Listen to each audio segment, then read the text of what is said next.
Bearcat Bounce Podcast. Back at it again.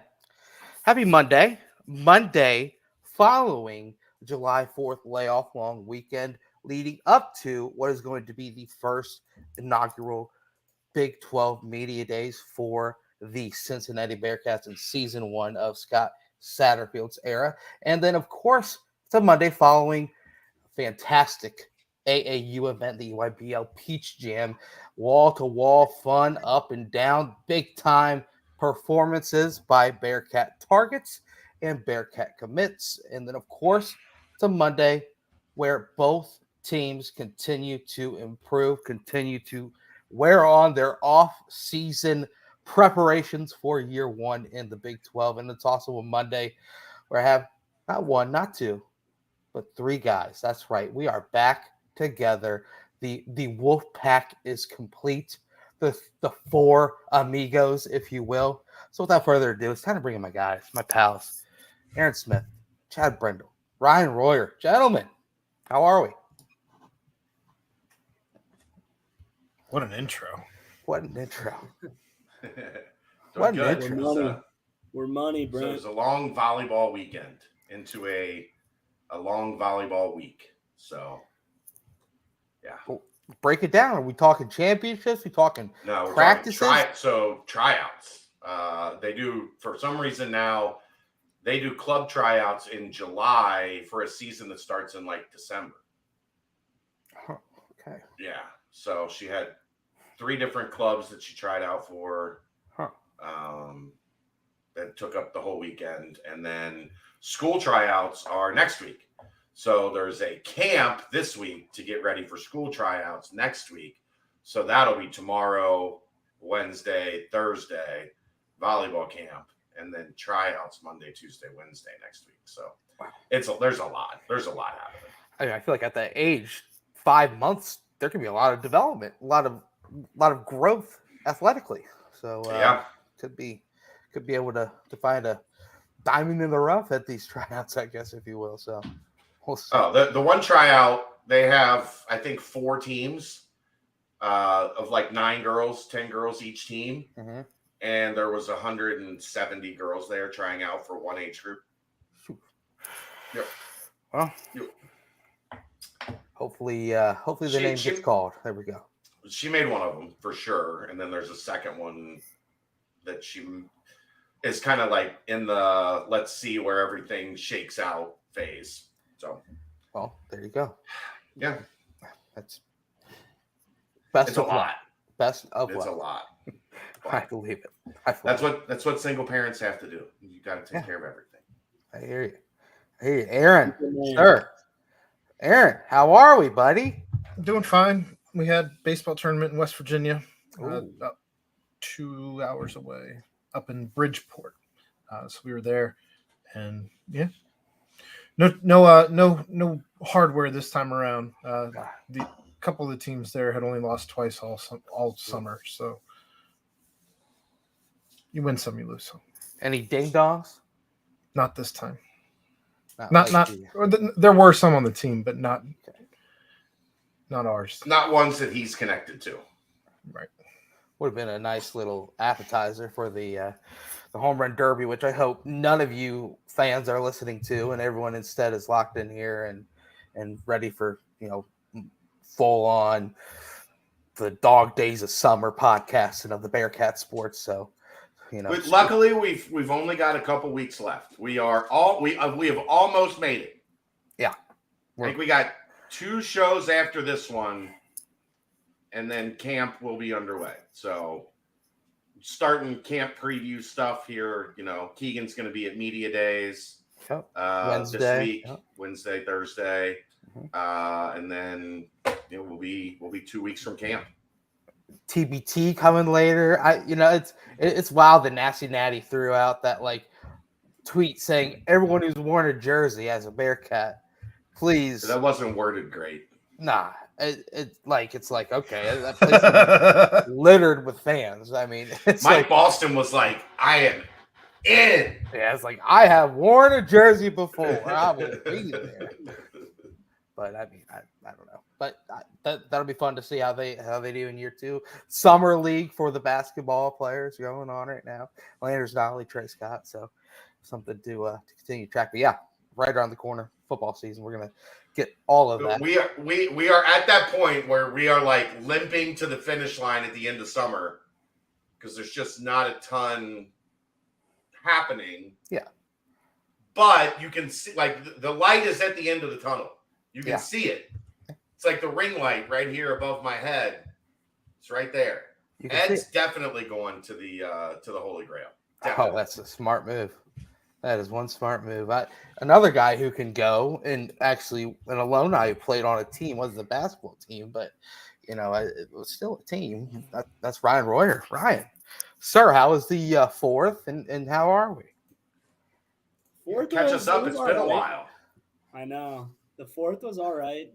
Not the best weather where I was up at Lake Erie, so I didn't have that great of a 4th, but it was still good to get the 5-day break. That was nice into a short week. Felt great. Dude, Rory, that's what I was talking about real quick. At the beginning of last pod, and you listened already, so you know what I said. Thanks for listening as well, by the way. I mentioned how is July 4th falling on Tuesday the best day for it to fall on? I think it is. Because that Monday, taking off that Monday is just too easy. No one's going to bat an eye at anything. Now, if it was a Wednesday, and it's kind of like, oh, it's 2 days. The gray area there, yeah. Wednesday is definitely the worst. I would say Thursday. Thursday would probably be the best because I was at work on Wednesday, and I was like, gosh, they need to give us the day after 4th of July off. This is a drag. And then we had a football commit at like 11:45 p.m. And I'm not gonna lie, I was asleep because come on, after that long ass weekend. No way I'm going to be awake. One of like the 4 days all year, you're asleep by 11:45. I know. I was surprised myself. Woke up to like. I'm not throwing stones. I am asleep 0 days of the year. Right. 11:30 at night. 0 days. 0. I gotta. Yeah. I mean, big fella had to get some Z's, man. Big fella had to catch some Z's after that long weekend, man. But it was more of a. Woke up and had like so many text messages and like notifications, and I was like, oh my gosh, like what happened? Like I was in a daze at like 5 a.m. and I was like, oh yeah, commitment. Okay, we can go back to bed for another hour. So it was good. But yeah, Royer, good to have you back, brother. Hey, great to be back. We quite missed you. But quite a lot to also dive into. Say like that those 5 days you're driving your car around and carefully and in a good sense, but it's got that wear and tear. It's got that you need an oil change. Your blood alcohol content is below 0.08. Yeah, you don't have a cooler full of beer in the car. Not anywhere near that. Headed to the local recycling facility. Your tires all work. You are in Cincinnati. You don't think that you're in Indianapolis, but you are in Cincinnati. 100% you're in Cincinnati. The cop doesn't have to say, you don't live in Cleveland, you live in Cincinnati. There's not a Taylor Swift concert going on in the background. I mean, so many things go into this, but shake it off. Shake it off. There you go. How was that? How was that, by the way? It was all right. I didn't have a bad time. It was a good time. It was a good vibe. Everybody was super friendly. It was okay. Oh, she had, yeah. So we went Friday. We were outside, just kind of taking everything in. You could hear the show perfectly. You just couldn't see it. And then she went Saturday with Chelsea. So I didn't have to worry about Saturday. I dropped her off at 2:00. They brought her home at 11:30. It was perfect. Perfect. I mean, Rory, the man who left the screen down here to your I can't even tell right or left is your left. He's the biggest T Swift hater out there, man. He always gets so goddamn mad about it. I'm so mad about it. And in fact, he's got an album coming out about his despise of T Swift, and I cannot wait to hear the diss track. The diss track, baby. Is it? Aaron, you're doing a diss track, Aaron? No, there's 100 other things I'd rather talk about. It's called like down with the Swift. Down with the Swift. Aaron's version. Down with the Swiftness. 2 weeks ago, we're still talking about it. The vault. Ryan asked me a question, Aaron. Calm down. I mean, anyway, she did come out with some new cuts. Oh man, those are slapping. I don't know if you've heard them yet, Roy, but they be slapping. But hey, you know what? The new album or whatever. Yeah. Oh yeah. The old album. Well, the revamped Taylor's album. version. But there are like what? Are there 4 new songs or whatever it is that she did in the vault or whatever? Yeah. But anyway, that's talking T Swift here on the BBP. I think that's like a month straight we've gotten at least a little bit in there. But back to the fact is, the Danco transmission and out of care. Get yourself a check on with the car. If Aaron, T Swift comes on the radio and he drives into a ditch or something, it's safely. But he's got to go get the car fixed afterwards. And go Danco transmission and out of care. Tell Danco Joe that Chad sent you, Royer sent you. The BBP sent you. He'll get you 10% off your next fixing, $10 off your next oil change. That's right, Danco Transmission and Auto Care. Love you, Danco Joe. But, guys, one thing that doesn't need fixing is the fact that the Bearcats are in the Big 12. Ryan, you weren't here for the inaugural talk of the flee into the Big 12, if you will. So we kind of shut the door and shut the book on the AAC last week, but I'm not going to let you get off that easily. I'm going to have to ask you for your favorite memory of the AAC, and then we completely shut that book on the BBP. I'll keep it with the AAC. Then it's got to be the beating Houston at home to go into the college football playoff. I mean, you could throw Notre Dame in there. You could throw the playoff itself in there, but strictly AAC, that sticks out obviously. And then beating UCF when Ahmad had the pick six. Yep, those are some of the best moments right there. Those are some of the best moments in Bearcat history too. So yeah, not just AAC, just period. Agreed. Yeah. Period. But we're gonna have to do some big things in order to make some Big 12 moments like that. But I'm excited to see if we can pull it off. See, that's the thing, Ryan. Not only was that a big moment taking down Houston in the AAC championship game, not only was it a big moment beating UCF with the Sauce Gardner pick six, also beat UCF at UCF the year after that, and also happened to beat UCF at home that big special college football playoff season. But according to the media, in the Big 12 this year, Cincinnati doesn't have much chance to beat Houston or UCF in the standings. Ryan, did you get a chance to see where the Bearcats fell on the preseason poll for the Big 12 this upcoming year? I did not. Where do they have us at? I'll read them off just real fast for you. 1, Texas. 2, Kansas State. 3, Oklahoma. 4, Texas Tech. 5, TCU. 6, Baylor. 7, Oklahoma State. 8, UCF. 9, Kansas. 10, Iowa State. 11, BYU. Are you still listening, Ryan? 12, Houston.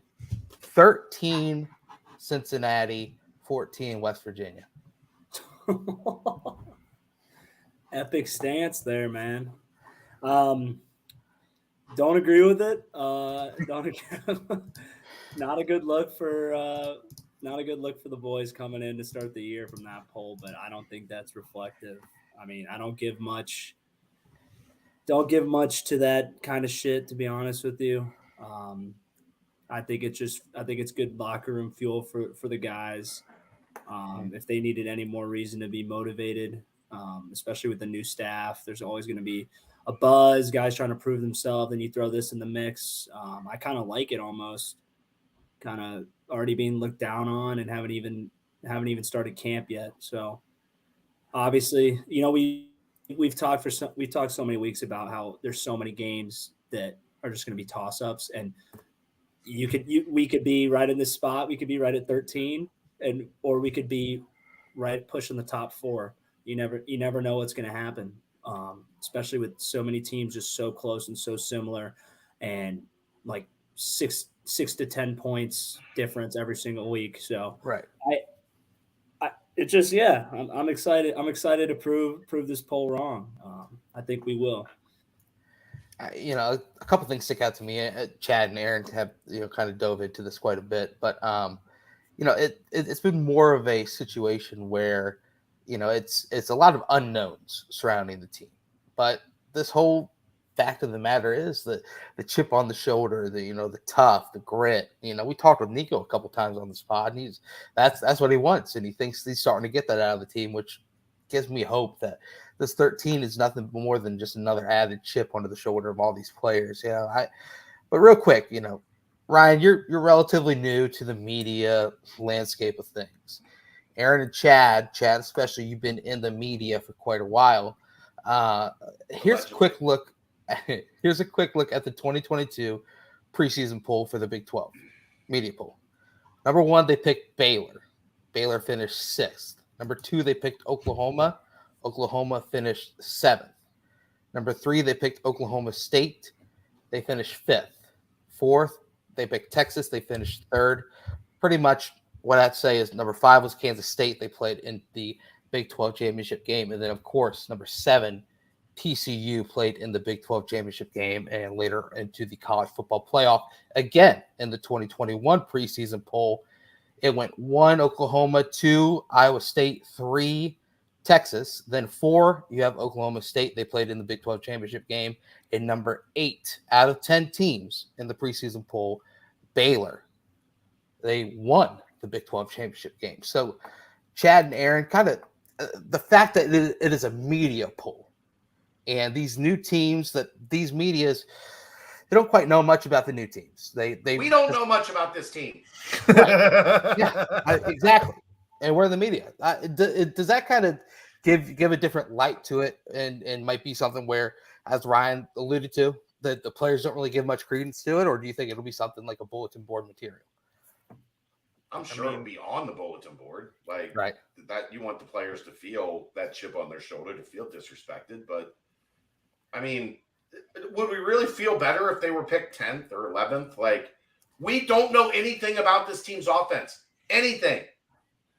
True. Gavin Gerhardt is the only returning starter that we know with any confidence. Yeah. There's going to be 2 new tackles. There's going to be 2 new guards. There's going to be a new quarterback. We don't know exactly we know the running backs, but we don't know who's going to be the guy that wins the job. We don't know any of the wide receivers. We think Shaman's going to be great, but he's played about as many snaps as Royer has in his career. Are you talking about special teams? Are you talking about actual just in general, snaps? Yeah. Damn it. You're probably right on that one. Damn. I'm sorry, Shaman. He's taking a shot at you there. No, he got hurt. Like, he would have played a bunch of snaps last year. I'm going to assume you don't want. So the reality is he hasn't played a ton of snaps. We don't know anything about this offense. Anything. Chad, I'm just saying you don't want. I don't have a problem without in the same sentence. If you're talking about it, it was a shot. It was unnecessary. It was uncalled for, but it was funny. And that's what I'm going for. I like Sometimes it. on a podcast, it's good to laugh. Yes. We don't know anything. And on the defense, we know a little bit more. But aside from threats, the entire secondary is probably going to be new. The reality is linebacker's going to be new. We know the defensive line, but there's still half or 2/3 of the defense that weren't here last year or weren't playing significant roles last year. So I can't harbor any ill will for the media putting UC at the bottom of the conference. But like we said, they don't play 4 of the top 5 teams in the conference. I don't think the media combed over every schedule and every nook and cranny. So that's one. Mm-hmm. They avoid what are voted as 4 of the top 5 teams. 2, this has been, as Brent just illustrated, I don't think it was specifically the point he was making directly, but indirectly, the margins in this conference are razor thin. And the games are generally close, and they're decided in the fourth quarter, and one or two losses here that weren't supposed to happen, or one or two wins there that you weren't supposed to get. And all of a sudden, because everything is so bunched up, you go from 12th to 7th. And that part is what makes, I think, the prospects of this conference long term so incredibly fun. But there are going to be years that you're going to want to pull your hair out, because you're going to be Oklahoma State that plays in the championship game and then falls back to the Pac the next year, or Baylor that plays in the championship game and falls to the Pac next year. That could, if you go back and look at TCU, they won games by the hair of their chinny chin chin all year last year. They lost the Big 12 championship game, and then they played in the playoff and made it to the championship, the national championship. So, like, any one of those games that they won in the last second or in breathtaking fashion or whatever goes the other way, and we're not talking about TCU at all. So I think that's what's exciting about this league. Do I think they'll finish 13th? No, because I think the schedule sets up for them to finish closer to the middle of the pack than the bottom. But there are so many unknowns. There are going to potentially be so many close games that it is what it is. Like, I don't fault the media for saying, like, I'm looking at all these teams from 10,000 feet, which is what they're doing, and thinking that Cincinnati is going to have their struggles. First-year head coach, new coordinators, all new team, new system. Like, all of those things point to Cincinnati might struggle to hit the ground running next year. Will it be true? We don't know. That's why, fortunately enough, that's why they play the games. Now, if they can't beat Houston. In a far less wordy answer, I will just say that they had to fill like 40-ish scholarships. There are more question marks than answers on this team. We haven't seen the vast majority of people on this team. So if we don't know what we don't know as people who cover the team, there's no way in hell anybody else from the media is going to know anything about this team. Right. I've been doing I'm getting a bunch of requests to do interviews and do all that stuff because the season is approaching. Right. And Pete, that you would like, tell us about Cincinnati's offense. I'm like, no, I can't. I can't. Don't know what to tell you. A monologue on Gavin Gerhardt. Yeah, that's I know Gavin Gerhardt. That's my dog. I'm good with Gavin. That's my boy. Good boy. Other than that, shit, your guess is as good as mine. Bill in Oklahoma. Like, I don't know. Next caller. No, the Oklahoma guys texted me afterwards, and like I did something on a radio station in Tulsa. They had me on in the years past talking about, it was their obligatory we have to talk about Tulsa segment that week. And they invited me on, which is very nice of them. But normally they talk about Oklahoma and Oklahoma State. So they were like, great, now we can have Chad on and talk about the stuff we want to talk about. And like they texted me back afterwards and they were like, man, we love brutal honesty. I'm like, well, what do you want me to tell you that I know about this offense? Yeah. I could ask guys on the team. And they'll be like, I don't know, man. Like, we're going to have to find out. I got a couple things I want to throw at Ryan. Obviously, you didn't go through a coaching change at all. Like what? Like a lamp? Are you going to throw one of those pictures at him? I think he could catch probably anything. I think he probably could, but I'm just curious if you're going to throw things at him. I'd like to know what they are. I'm going to throw a scenario at him. Hey, okay. Here we go, yo. Going to jog the brain. What's the scenario? Going to jog the brain a little bit. So obviously you didn't go through a coaching change. No, you didn't. But anyway, you could consider Freeman going through a coaching change. Yeah, kind of. Yeah. And obviously position coaching change and whatnot. But yes, we don't know what the offense looks like as one unit. But what we do know is Emory Jones was 85th in the country coming out of high school, had to sit behind two NFL players his first few years at Florida, played all right in the last year that Dan Mullen was head coach and got fired at Florida. Then he went to an Arizona State team that was just all a mess. Coach gets fired midway through the year. situations that the 85th player in the country probably won't find giant success in. And now he's got a chance with a blank slate and a coach in year one who's trying to prove something himself. Then you've got a 4-star, 162nd ranked in the country, Corey Kiner at running back, who similar situations, now trying to make a name for himself with a new staff, with a new scheme. Then you've got the 60th player in the country coming out of high school, Xavier Henderson at wide receiver, another 4-star.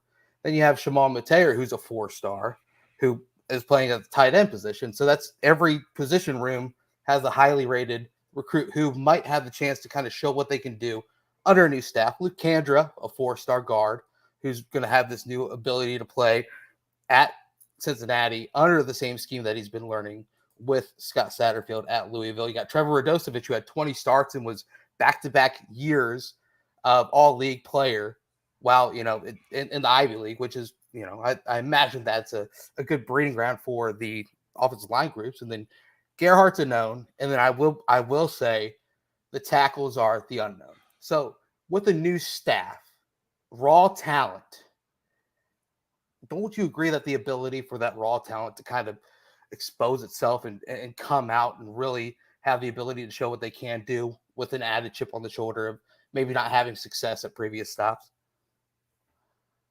I hate being the guy that doesn't give like an answer either way. I do somewhat agree with you because it kind of lets it kind of takes like the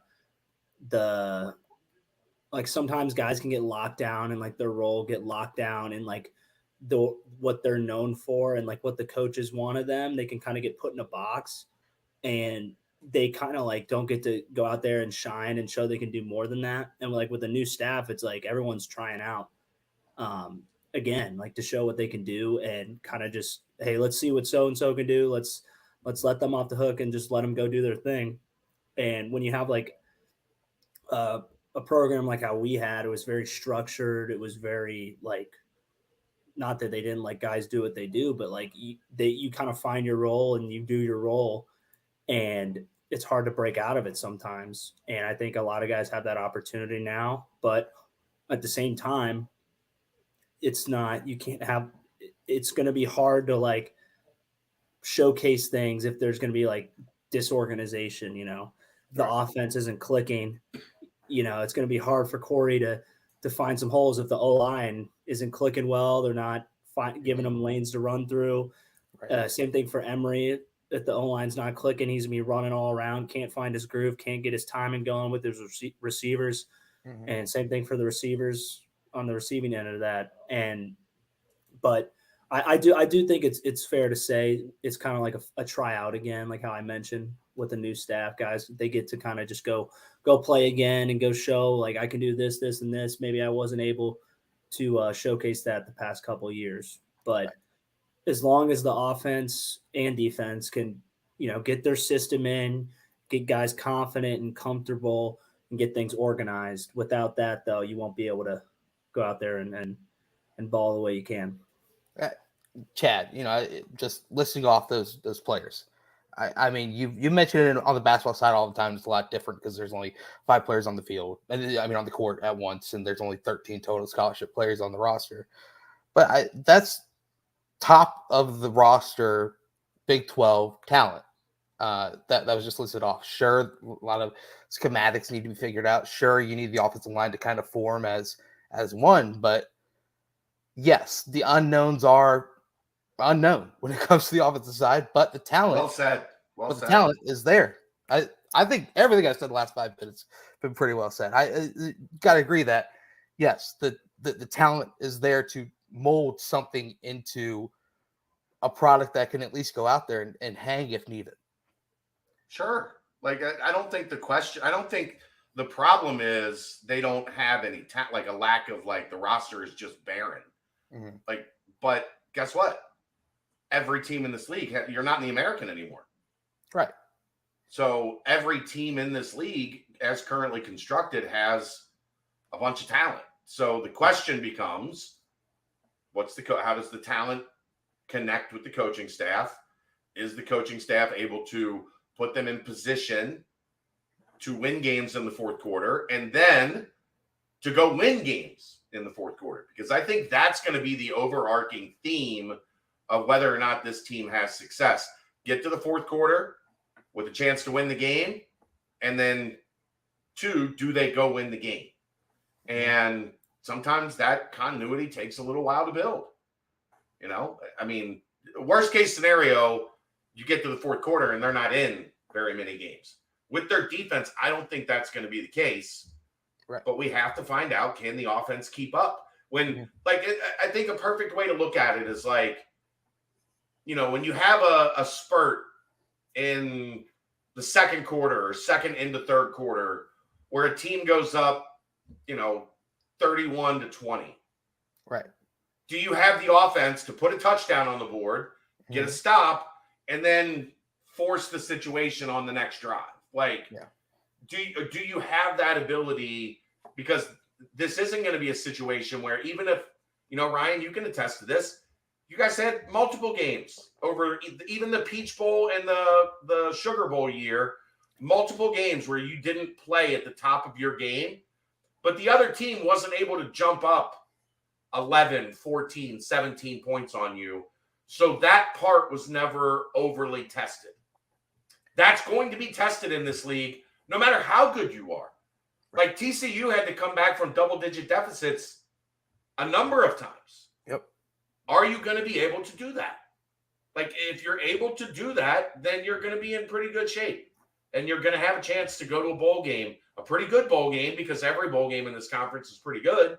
Like, you're going to have a chance to play in a pretty good bowl game and set the tone for what the rest of your, you know, the path going forward in the Big 12 looks like. If you struggle and you get into those 31-20 situations, and next thing you know, it's 38 and then 41-20, then you're in trouble. So I think that's going to be like the key element. That's why I think the offensive question is so important. That, yeah, even though there's talent, are they going to be able to say, all right, you know, maybe we sputtered a little bit in the first quarter and early second quarter, but we got to keep pushing and turn it on, because if not, this game's going to get out of hand. And then it's 31-28, and then it's, you know, 35-31, and you're winning. Right. Like that's going to be the question, I think, that's going to have to be answered more than anything. And obviously TCU is going to be a team that if any team is able to rise from lower in the Big 12 preseason poll and make a run towards the top, they're going to mention TCU, how they were able to have somewhat of a Cinderella season. And, you know, I think a lot of that came down to the defense, which was really strong as well, but also the quarterback play. And Max Duggan was just a gamer. And he single-handedly, you know, had performances that put them in position to come back and win, and, you know, have the amount of success that they had in year one with the new coach. So I think I wouldn't consider them an anomaly, because they had a lot of, you know, returning players that were really good. But obviously, it's going to be something that if anyone has success from the bottom and rises up, it's going to be like, oh, they're having a TCU season. Yeah, they did exactly what I'm talking about. Like that's the blueprint for where Cincinnati's at. Is, you know, their defense was good, but it wasn't always perfect. And when the defense wasn't perfect, the offense picked it up. Yeah, and they were able to win a bunch of games late, and they rode that wave once they caught momentum. Now, am I saying that's potential for this Cincinnati team? No, that's not what I'm saying. But I'm saying you're going to have to do things like that. Yeah. In order to get to, like I said, I think the ceiling is 8-4. I think the floor is 4-8, which means 6-6. As somebody said, I think 6-6. Like, I think 6-6 is probably the most likely. Yeah. Thank you, Jeffrey. But I mean, are you going to be able to jump up and win a couple that you weren't supposed to? If you do that, might be in a good spot. I have talked way too much the past 20 minutes. I think I've talked a lot too as well. So Aaron, let's get your point of view. If Emory Jones has a great season, and shouts, of course, to Keegan for a really nice article, kind of giving the background and everything coming up about Emory and his mother and the rise to stardom at a young age for that's why I hired him. for young Emory. But then now all of a sudden just kind of struggle weird scenarios. Two coaches that, you know, were done, kind of had weird hot seat. He got thrown into the starting quarterback role with two seats that are hotter than I don't even know the Arizona State Sun Devils. How about that? But it's a situation now where he gets to come in fresh with the new staff, and Pete Thomas, who a young position coach, who's also someone that a lot of people have started to love and really buy into. I mean, if Emory might be the singular player on the offensive side that if he can break out and have the type of season a lot of people thought he might have coming out of high school, then who knows? Yeah, it sounds like he's got a situation where there's an offense that he sought out. Like he sought out this specific type of offense. It sounds like he and his mother both had questions as far as how the coach was going to handle him, and it seems that they had questions, at least in her words, that no one else was going to be asking a coach. And it seems like they got all the answers that they wanted. It seems like there's a pretty good relationship already forming between both Emory and Coach Pete, and that's great to hear, obviously. And granted, it's only going to be for 1 year, but you figure he's playing with really house money, right? Like he has nothing to lose this season, everything to gain, and I think that you're going to see probably a looser leash with a quarterback in his fifth year that's playing for his career, essentially. Anything that may happen after college is what he's playing for. And I think that we may see some things that maybe he's not even expecting of himself. And I'm cautiously optimistic because we haven't seen anything to be pessimistic about at this point. And so, yeah, I'm hoping that we see all sorts of great things out of Emory Jones. Yeah, it's going to be exciting to see what they have to bring on that offensive side, because obviously the defense is something that a lot of people already know about. That Dante Corleone is one of the players that will be joining Coach Scott Satterfield at the media days this upcoming Wednesday and Thursday. That's along with Emory Jones, as mentioned, Juwan Briggs, and Deshaun Pace. So three of those guys are returning players, returning starters on returning big-time players. Dante wasn't necessarily a starter on the team last season. And when Royer comes back, I want to pose the question to him that you guys kind of broke down a little bit on your nightcap. But this is crazy. A four-man pod is just me and you right now, Aaron. That's fine. Let's. Well, I mean, of the names you brought up, though, I know I said that Emory was playing with house money. You essentially have the same situation with both Deshaun and with Juwan Briggs, right? Like where they have everything to play for this season, and if they don't have an option of, if they want to continue playing, of failing this season, right? Like if you failed this season, then you're probably not going to get a shot in the NFL. You're probably looking at XFL, CFL, AFL, whatever the case may be. So yeah, I think that you have a lot of guys in this type of situation, especially this season, guys that they've brought in, some of the transfers who only have 1 year left, where they're all playing with house money. And I think that Satterfield's, I believe that he's gambling on that. He's putting all of his chips on, give these guys the full go to do whatever it is that you do. Give me everything that you have, and let's see what happens where the chips fall. Yeah. And one of those players is big Jalen Hunt, who redshirt senior transfer from Michigan State. I believe his commitment went relatively under the radar. He never announced it. Right. With the Xavier makes it a little difficult. With the Xavier Henderson route, but didn't have quite the media hounding as Henderson. But that's another guy that's just huge. And it's kind of funny that Nico kind of talked about it in his last time on the pod, and of course the board went haywire with it. They were like, "Wait!" Everybody went, "Who? Michigan State? What do you mean?" Guess we're allowed to talk about that now. the big fella from Michigan State. Who we got? And of course, sure enough, they were able to pinpoint exactly who it was. But yeah, a lot of players in that final year ready to try and make a big name for themselves. So that'll be exciting. And I'm still waiting for Royer to come back to pose that question. But he's making boiled eggs. Definitely. But obviously, the media guide was, I believe, what that Twitter handle said, that it was the first media guide of all of the college teams to be posted. So shouts to Zach and all that crew for getting everything together, especially with so much turnover and craziness. But Dave did a good job kind of pinpointing kind of the offensive line, mentioned 12 wide receivers listed, the defensive line having some just absolute dudes.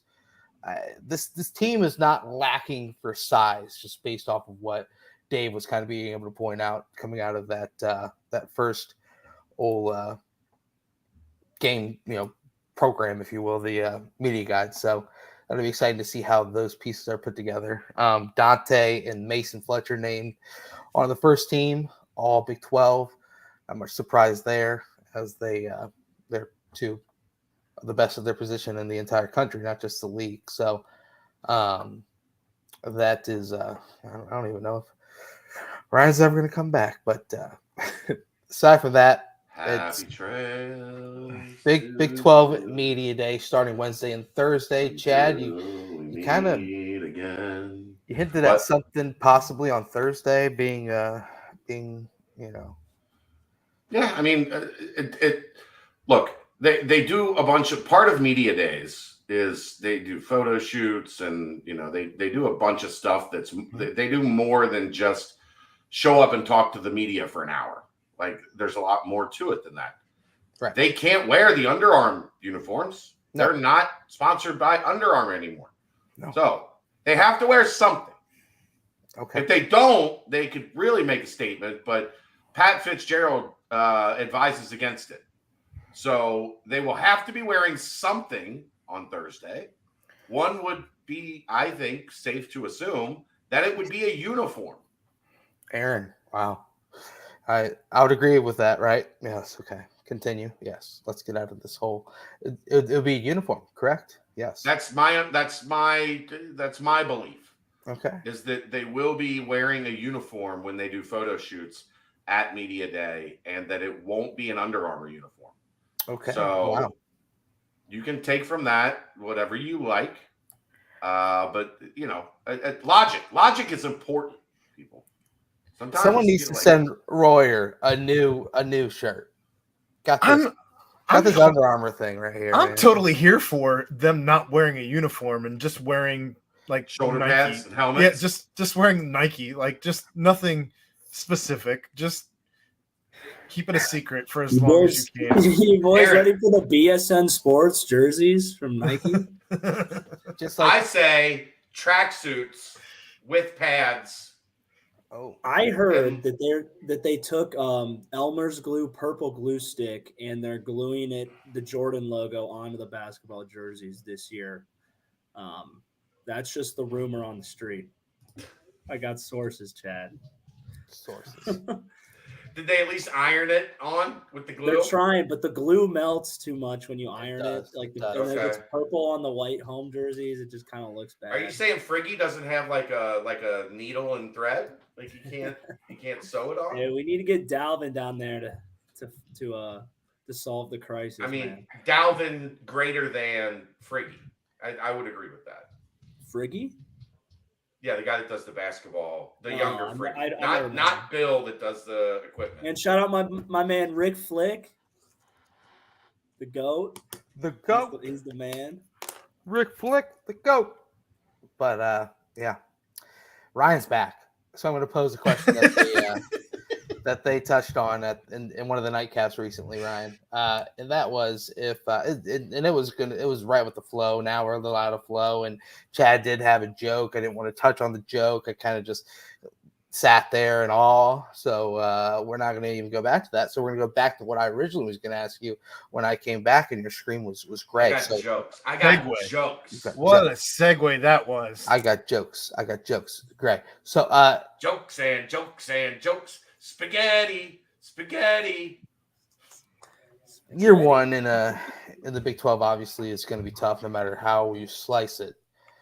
But if I have no idea. But say there was no coaching change this past offseason, say that everything was peaches and cream, say that the it was the same as a year before, just moving on to another season, bringing in that recruiting class and the returning players on the roster and a head coach, Luke Fickell. Just real fast, Ryan, what would be your guess in a 14-team Big 12 where they might have slotted the Bearcats in year one?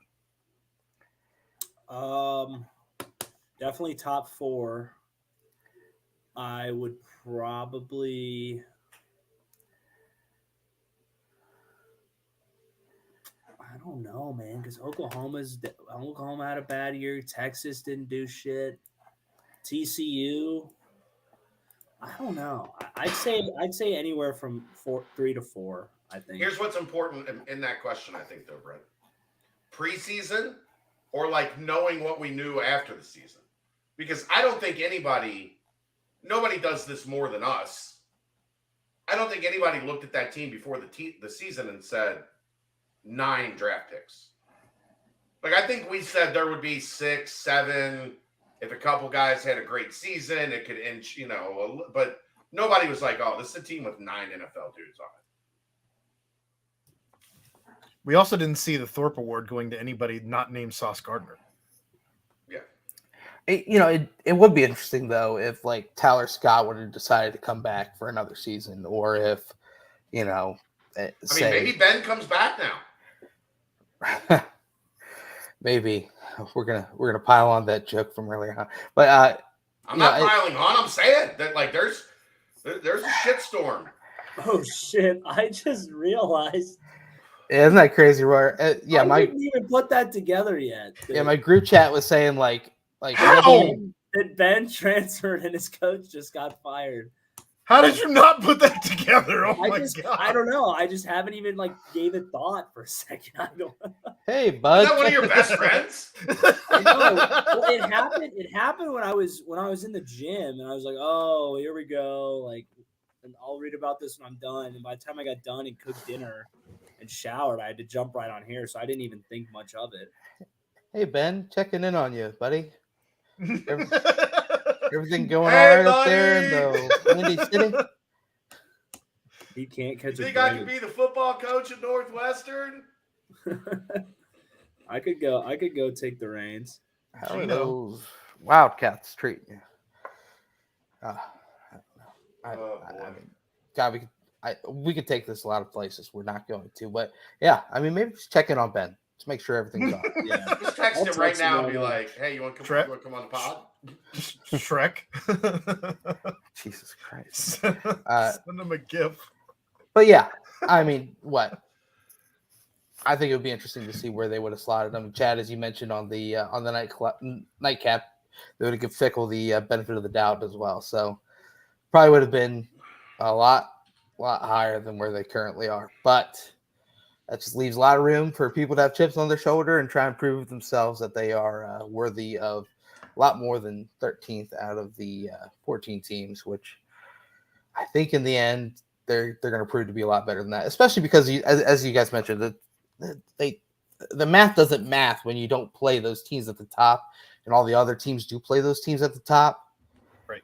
It's gonna really affect a lot of things right there at the top, which then helps the ones at the bottom make a rise. So, yeah.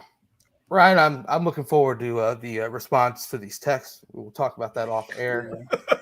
Anyone can Venmo Chad at Bearcat Journal for those insights. But anything more on the Big 12 Media Day, guys? Obviously, we'll have a lot more coming from it live, with Keegan there on site and everything of that sort. Nope. No. All right. One last thing as far as it goes with the Big 12, they're starting a homecoming series with activations taking place on Thursday, Friday, and Saturday of home football game weekends. Thursday will have a women's empowerment event, including panels and discussions alongside female student athletes and female leaders impacting change across the campus. On Friday, Big 12 student athletes and coaches will visit one elementary school to unveil a $50,000 makeover for the new library/media center as a part of the College Football Playoff Foundation's signature program, Extra Yard Makeover Project. And then on Saturday of the Big 12 homecoming, the Big 12 will enhance each school's pregame tailgating experience with a lot of DJ performances at maybe DJ Diesel, limited edition merchandise giveaways, and Armed Forces pregame flyover, and much more. That is happening for the Bearcats in their first Big 12 game, September 21st through the 23rd, when the Oklahoma Sooners come to the come to Nipper Stadium. So that's going to be That's the name. a whale of excitement. Nipper. Guys, thoughts on that? I just think it's cool. Like these are the things that we make us feel like we're part of a conference that gives a damn, right? Like we're part of something that's a real conference doing real things, and there's going to be stuff like this littered throughout the year, whether it be for football, for basketball, for baseball, for swimming, track. I mean, you name the sport, and I'm sure they're going to be doing some, not necessarily similar, but different events for all of the different sports as they get acclimated into the new conference. So I just look forward to seeing what else the conference rolls out as it gets further and further into the year. I mean, I need to hear something come out. I would love to have a nip at night for that first game with like a DJ spinning things at the tailgate fields on the grid, just getting everyone rowdy for that first game. I mean, think about how electric nip would be if that were the case to open up the Big 12. Just please don't give me like a 12 noon kick or, some BS like that. And all of a sudden, DJ's not as hype as he needs to be. But man, I need something. I absolutely need something. Who knows though? But it'll be interesting DJ to see. Shaq. Thinking DJ Shaq. DJ Diesel. Diesel. Okay, yeah. It should be young, and I hear he's all about young and hip. So I fully expect Joey Votto to be in attendance then with a backwards hat and his shirt untucked. And Ellie making an appearance as well. Just plenty of young and hip. Joe Burrow. Hello, fellow kids. White party. How do you do, fellow kids? Have Burrow bring the white party to Cincinnati. It could be nice. But I mean, that's gonna be exciting. It's gonna be outrageous, and if it's a nip at night, those Sooners won't know what hit them. Hopefully, but that'll be awesome. Aside from that, real quick, is there anything in sports more exciting than Vlad Guerrero Jr. hitting 114-mile-an-hour piss missiles at 11-year-olds with a glove standing in the outfield? So that means it didn't go over the fence. Right, like just line drives into left field. And he just had one leave his bat at 113 miles an hour that landed in the middle of a gaggle of 12-year-olds. Like that's just asking. Who's winning? For the ambulance to have to be brought onto the field to take one of those kids to the hospital. Did he move on or is he done? He's still hitting. Okay. He's not doing great. He's only got 16. He's out. Count him out. But yeah, so that'd be exciting. One last thing on football real quick, obviously, is Marquez Parker. Is it Marquez Parker out of West Memphis in Arkansas. Impressed at a recent Cincinnati camp, and Cincinnati extended an offer. He committed late night on Wednesday night, even after your guys' pod, and boy, that was late. He was rated then a 3-star, 86 by 247. He shouted out Walt Stewart, D-line coach, kind of on him from day one, so I trust it. If Walt believes in Parker, then I trust it as well. 6'3", 254. Obviously really, encouraging having those type of measurements and also having the quickness and lateral twitch needed to have there. Also comes from an area where a lot of under the radar prospects might come from. Real quick, Chad, Aaron, anything more on Parker, man? A late night commit and one that could be a little bit surprising, a little bit of a diamond in the rough type situation. I mean, you're going to take reaches on the offensive and defensive line more than anywhere else, just because there's not nearly as many of them as there are skill guys. Yeah. He impressed at camp. Like, he turned their head at camp, and they continued, staying on him consistently, and ended up being a guy that felt UC was the right fit. So we've seen. Chad, are you sure that's not Marquez Bell went and took some HGH after his transfer? He's got the hair, the similar it might hair. be. He's got the name. He just said, But- I just changed the last name up a little bit. Does he have the Give me rapping a chance. talent that Marquez Bell had? Oh, You My Valentine. I'm trying to remember that song he had. We used to play it in the locker room. It was so funny. Oh God, it was like Valentine's Day, and he made this Valentine's Day rap. We would just play it in the locker room, and it was like he was such a good. He would just get up there and just rap it and just sing it. So you get a live show out of it? Yeah, he would give us the live show. It was so funny. I hope he's doing well, man. He's a great guy. Yeah, I always liked him, but man, where'd he go? He transferred to Old Dominion. There you go. 6'3", 255, and as a junior going into his senior year, what's the one thing you can't teach? Size. I mean, you cannot teach size. So you get a guy who's got a frame that is exactly what you want coming off the edge. This team has been grow to an inside. I mean, he's young enough. He could grow to an inside guy too. Yeah. So I mean, that's a big frame, and I'm sure Nico can't wait to start working with him. But I don't know. I mean, that's exactly what you want. Is they've been trying to find someone to replace a Maijay since Maijay's been gone, and he's at least got the size to do so. 17.5 tackles for loss, 4.5 sacks his junior year.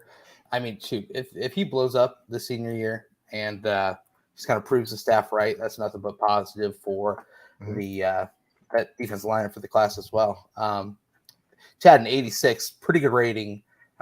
His overall is a little bit lower, obviously, the composite, but an 86 rating by 247 means that someone really saw him and liked what they saw. Yeah, I mean, that's what I said. Like, he camped. They liked what they saw. They stayed on him, and then they made the move to take it. So, that's what camps. That used to be what camps were all about, right, Ryan? Back in the day, before recruiting was wrapped up in June, like, there were 3, 4, 5, 6 guys every year that came in, proved it at camp, got the offer, became Bearcats. Like, that's what that shit used to be. That's what that's it was like what when June I was. used to be. The point of June. Yeah, It those doesn't camps were happen literal anymore. tryouts, because they would what they would do. They'd have their guys they know that they wanted to look at, and then anyone that stuck out, they'd bring those guys over to a separate area, and it was basically just an open tryout, Like a tryout, right? Scholarship, yeah.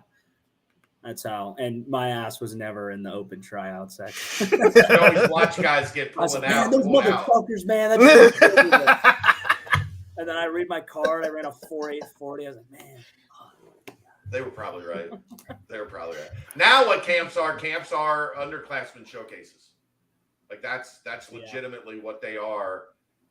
Guys that are sophomores and juniors trying to make an impression going into the start of the next cycle. So it's changed. Everything in recruiting is taken a completely different path with the way that the calendar is set up with the transfer portal.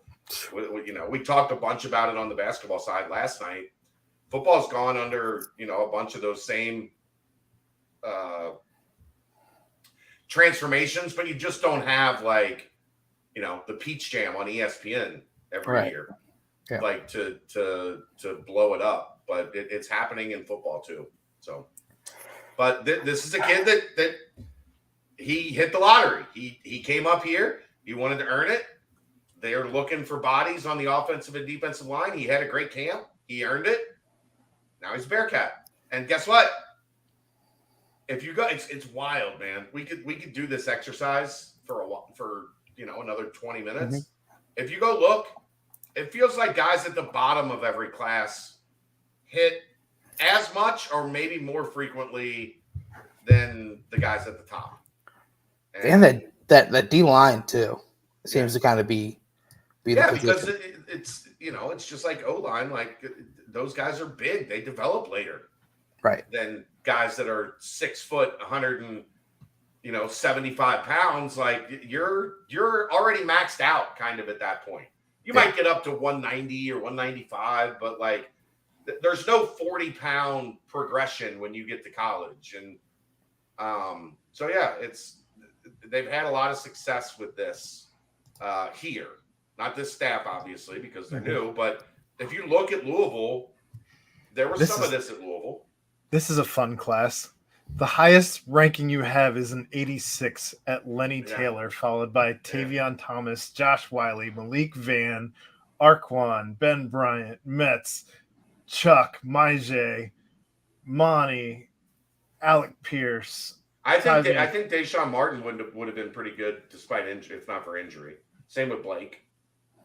Tyvan Foster. Giannis Rogers was a crazy person. Taj Ward, Jeremy Cooper, Javon Hicks. It's a lot of football in this group, bro. And we're still Colin Woodside. All of that is between 83 and 86. Dio at an 80. Yeah, Dio was essentially, the other two guys were walk-ons. Dio was the lowest rated recruit in that class and started 3 years? So crazy. Nuts. And of course, the Godfather. That's one you got to continuously look at. I argue at 24/7 the entire time. Like that what are we doing?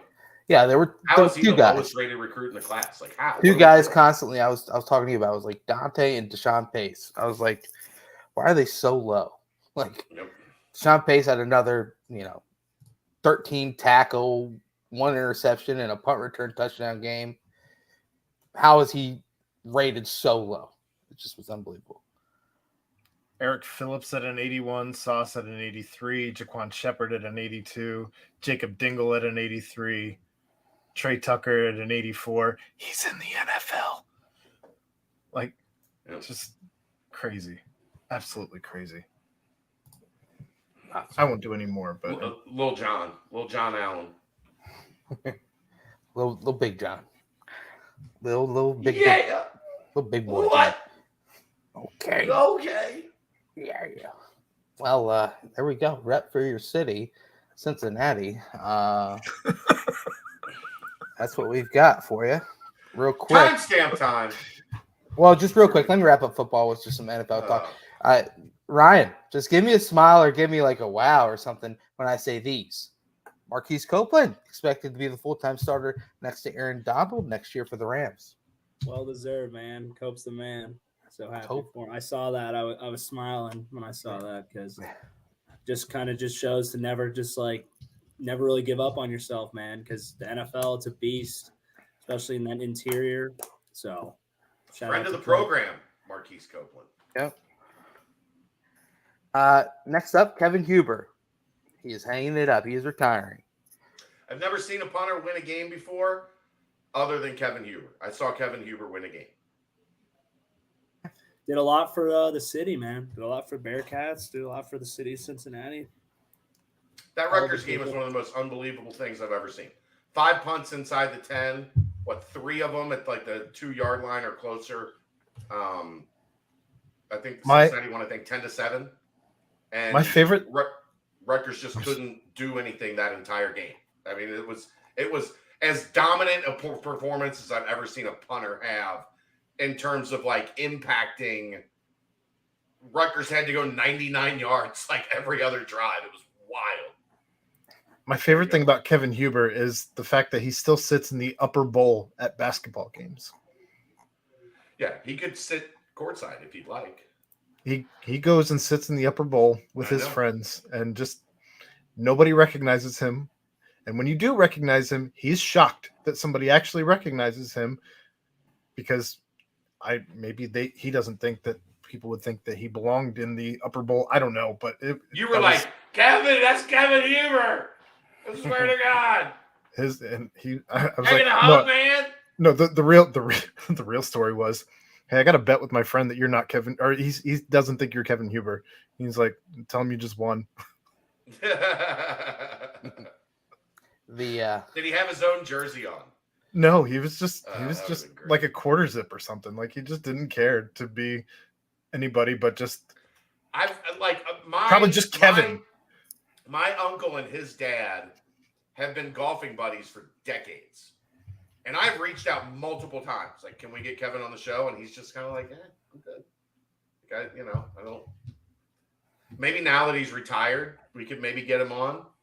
But I mean, I've tried multiple times. Like, I have his number. I've texted him. Like, he has told his dad, I'll go on. And then he just is like, nah. I'm good. Ghost. Yeah. Some guys don't love the spotlight. The pride of McNick High School. There you go. Last one, Ryan. First off, two-parter. Sauce Gardner says that he has a lot of things he can work on, and he will get better coming into his second season. A of all, that's scary. B of all, if he has another good year, do you think he'll be invited to Michael Rubin's white party next offseason? Yeah, I mean, I'm surprised he wasn't invited this year, to be honest. The kind of reach he's had with not only just guys around the league, big name guys around the league, celebrities. I mean, he's all over the streaming. All the popular streamers always tapping in on his posts. So I was surprised. I think he definitely will be next year, as much as I don't give a shit about that shit. But come on. We got politics to get the BCJ, the BBP to the white party. That'd be nice. I don't want any part of that. That's if he does go next year, it's because he's now a part of the Illuminati. So just say it. I think my favorite story about the white party is they invited Portnoy from Barstool one year. And he was like, yeah, I'll come, but I need I got like 3 people with me. And they were like, his girlfriend and his. You are invited. And if you want to bring people with you, you can't come. And he was like, I guess I'm not coming. Got blackballed. Portnoy just dies on his hill. I said +3. He was like +0. And Portnoy was like, I'm not coming to the best party ever. Sorry. You guys can kiss my ass. Does look fun. It does look fun. But yeah. Let's go ahead and timestamp that. Good football talk today, guys. Football talk. Quick Paper Supply, your local and family-owned restaurant supply company for all your non-food products. Quick Paper services over 150 restaurants with weekly low minimum next day deliveries, providing a wide range of food service products from to-go containers, cups, custom printed products, eco-friendly, and much more. They also have cleaning and restroom supplies. For all your janitorial needs, call Nick 513-470-2029. And reference Bearcats for 20% off your first month of purchases. Boom. So, outside of all the crazy festivities of the past week, probably the biggest storyline in sports, or at least one of them, was Cooper Flagg. Chad, how about Cooper Flagg? Just real fast. Wow. Really good. Really good. Really good.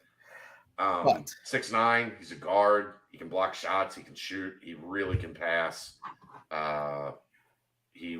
Bold prediction, he will not be a Bearcat, but he's really good. I think all signs are pointing to him going to Duke, but man, oh gosh. I mean, that's the most Duke player in the history of Duke. Right. I agree. The reason I bring up Cooper Flagg is because he is in the class of 2025, who is supposedly, a rumor out there is that he might potentially reclassify to 2024. Another player who the Bearcats are after, there were some tweets first off, Cincinnati's not after Cooper Flagg. Oh, no. You said another player. They're another player who is rumored to be reclassified to the 2024 class, who Cincinnati has been after. How about that?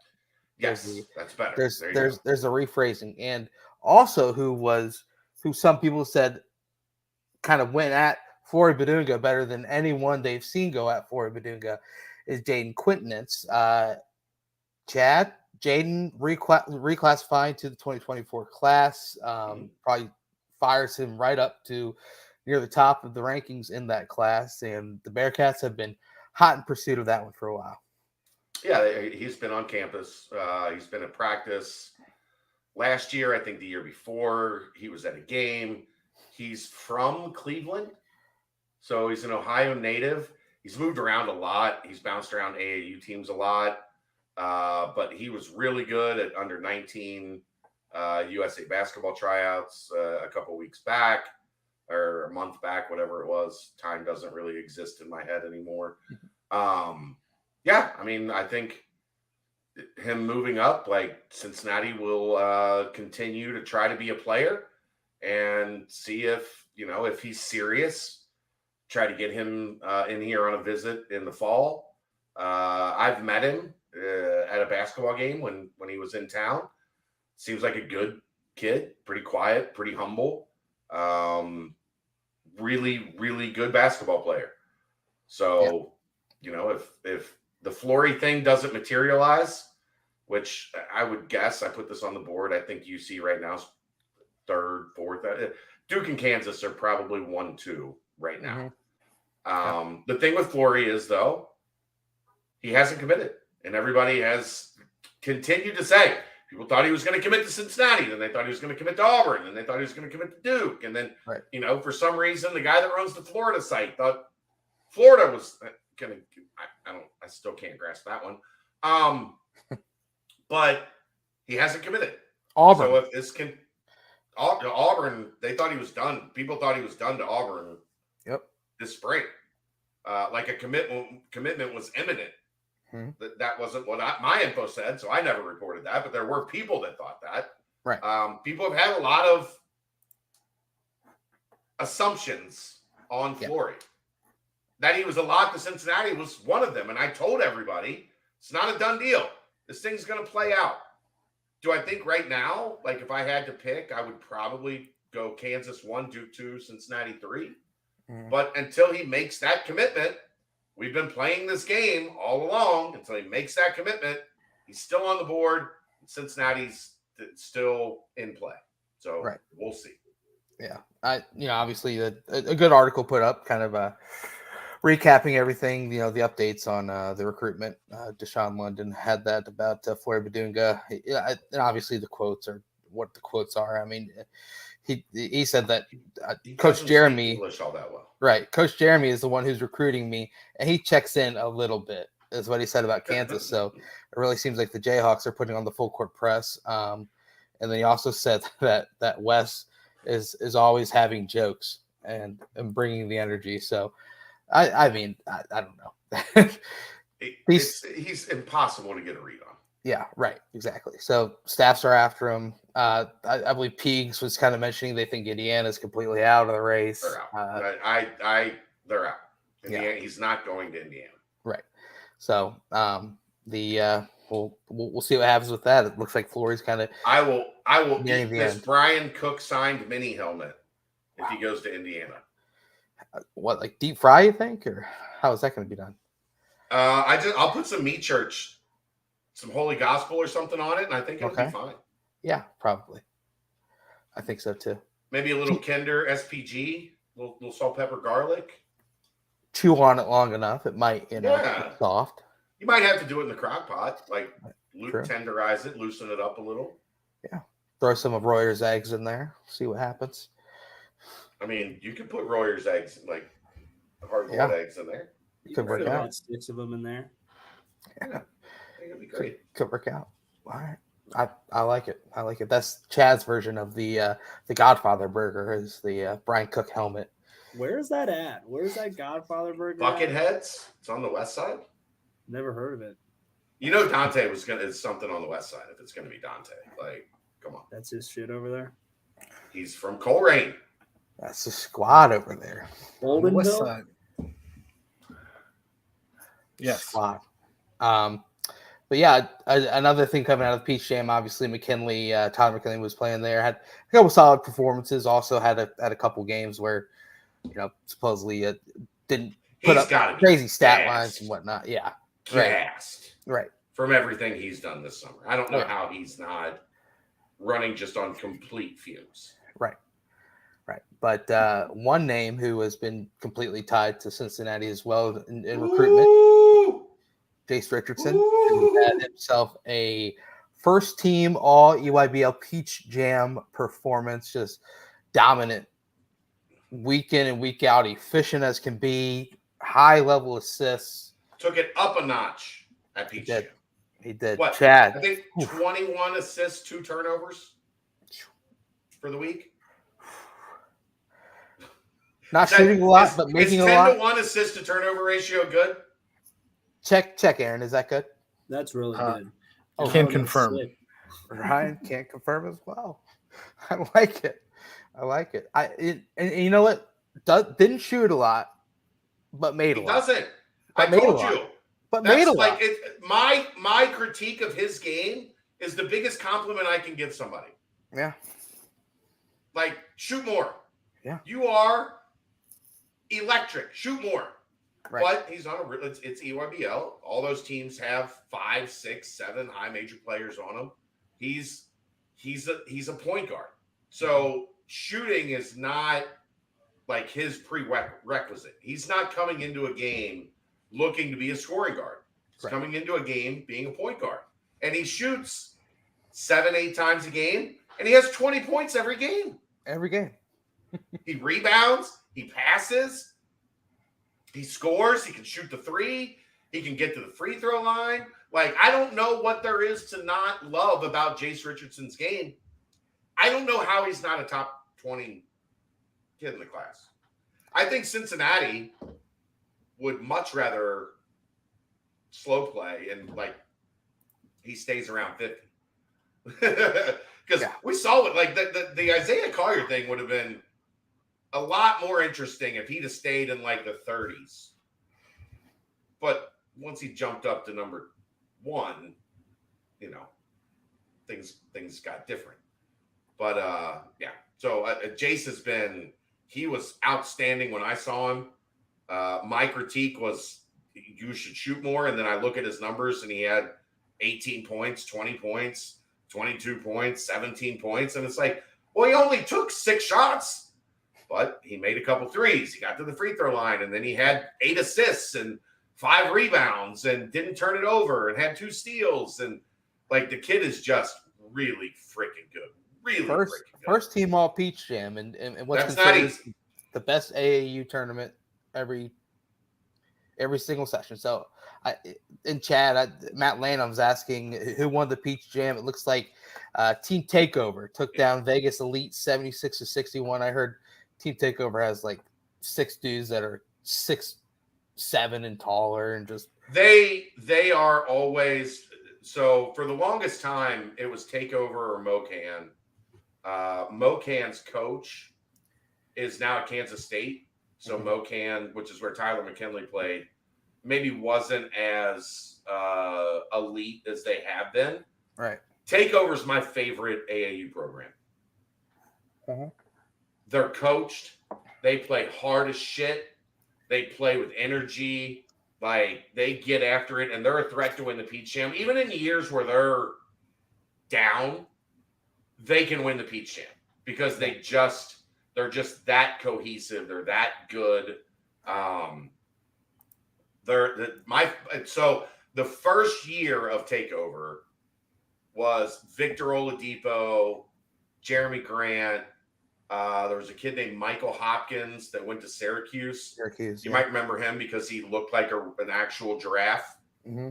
His head sat 6 inches off his shoulders because his neck was, I swear to God, this long. But, like, I was like, I love watching these guys play. Keith Stevens is DMV area. Yeah. Oh, yeah. Keith Stevens gets kicked out of a game pretty much every tournament. The guy that runs. Like, if you remember DeMar and Flight, when we had them on, right, they talked about how much Keith Stevens meant to them and their development when they were coming up. He's the one that coaches Team Takeover. I love me some Team Takeover. Now, why don't you get Team Takeover guys? Because there's like 50 assistant coaches in college basketball that are Keith Stevens products, And all of them say the same thing that DeMar and Flight said. He's my boy. I can go in there and get dudes. Yeah, well, there's 50 of you. Yeah. There's 50 assistants that have the same. They got their job for the same reason that you do. I'll get you some takeover guys. Look at all the schools that are in the backyard too. So yeah, I love takeover, man. I love them. They won, and then that main team that Flag is on. Man, I can just keep talking about Flag until I go red in the eyes. Good, man. I don't know. Like, there's a lot of hype. I don't know that he's generational. Like, I don't know that he's like NBA MVP. He might be. He might be. 2024 class is not that strong. 24 classes at the top. So if he reclassifies with Quentin, I think they could both rise all the way up to top 5 in the class. Both of them. Oh, Flag would be number 1. Flag would be 1. Quentin is right there. Probably 5, 6. Yeah.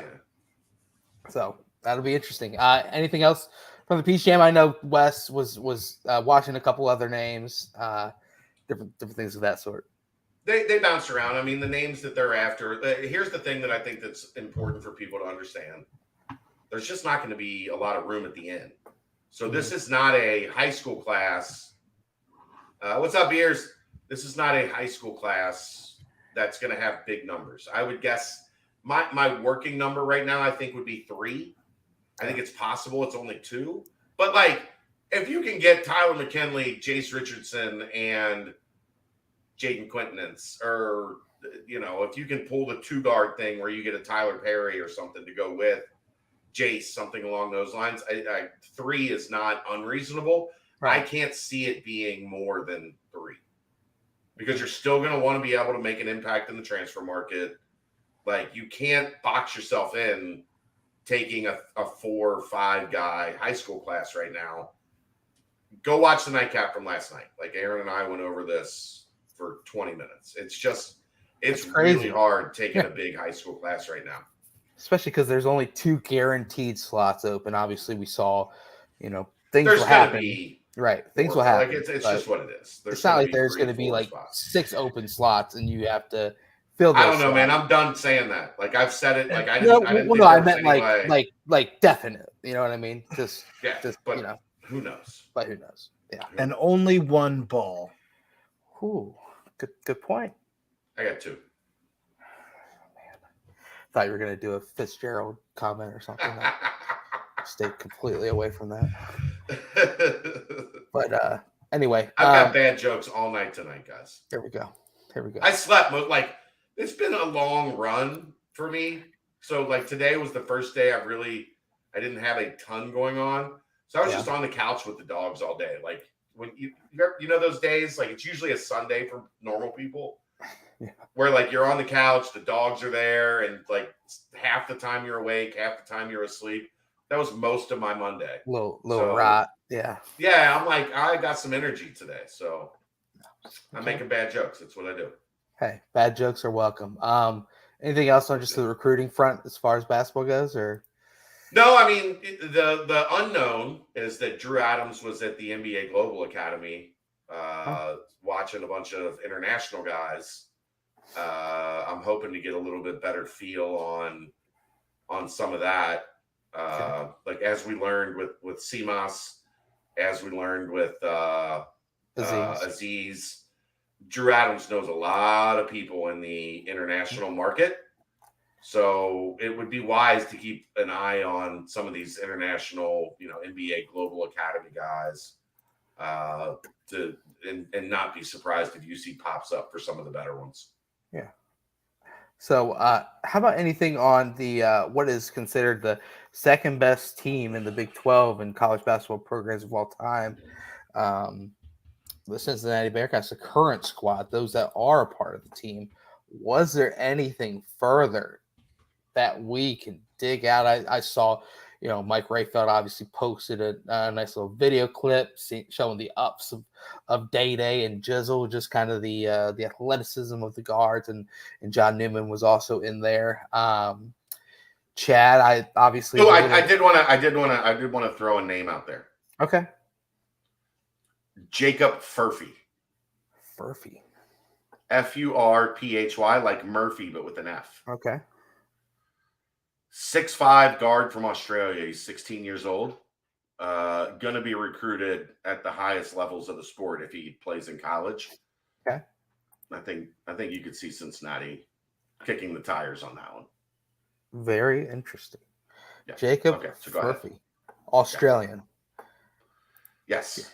Good day, mate. But anything on the current roster, obviously, there's a lot of offseason remaining still.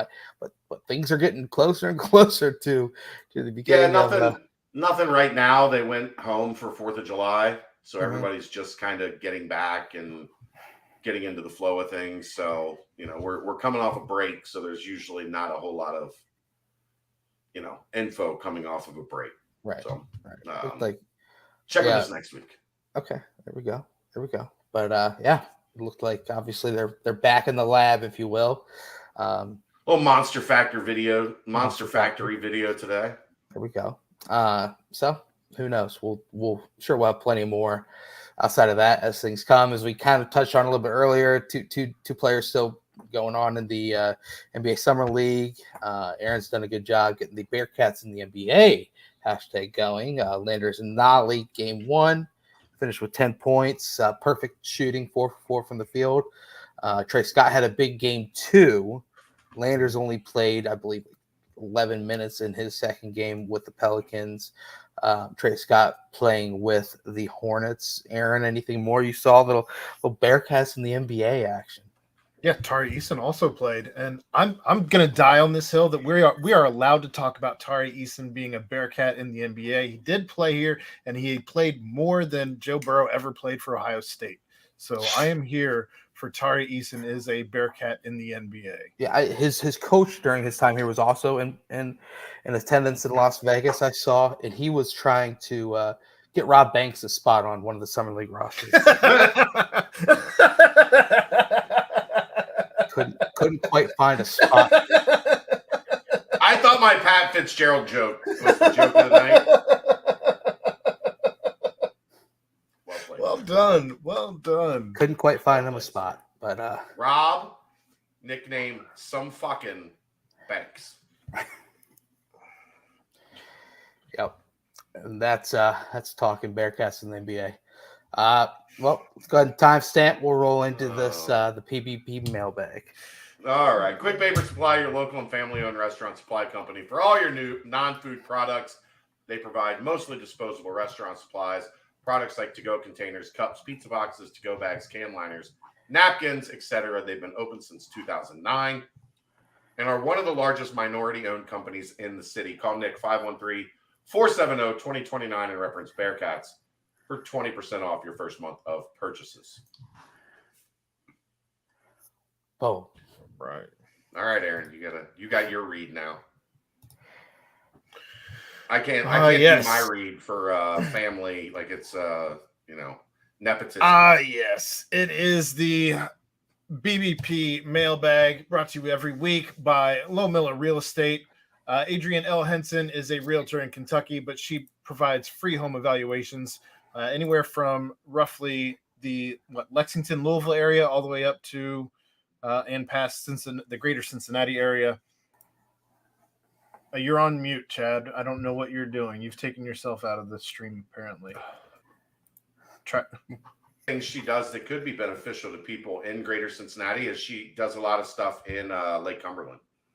So if you're looking for a vacation spot in Lake Cumberland, she can help you there too. Get your free home evaluations, 859-444-8159. She can be reached via email, Henson@Low Miller Real Estate, LOHMILLER realestate.com, or at Adrienne, ADREAN, L Henson @iCloud.com. one last thing on Vegas. What are your guys' thoughts on that big old globe thing they got going on down there? The sphere? The sphere, yeah. I hate it. You hate it? I hate it.